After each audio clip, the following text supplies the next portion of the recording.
ભારતમાં blue ports framework હેઠળ કયા 3 પાયલોટ બંદરોને મંજૂરી પ્રદાન કરવામાં આવી છે?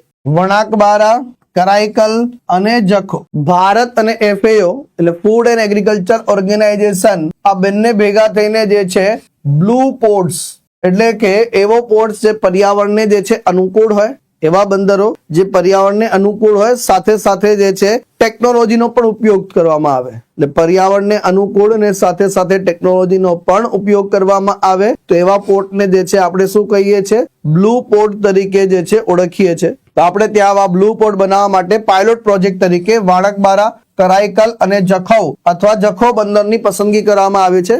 વાનકબારા જે છે એ દીવમાં આવેલું છે, કરાઈકલ જે છે પુડુચેરીમાં આવેલું છે અને જખૌ બંદર જે છે ગુજરાતમાં છે. ટોટલ જે છે આમાં 400 કરોડ રૂપિયાની આસપાસનો જે છે ખર્ચો આવી જશે મિત્રો.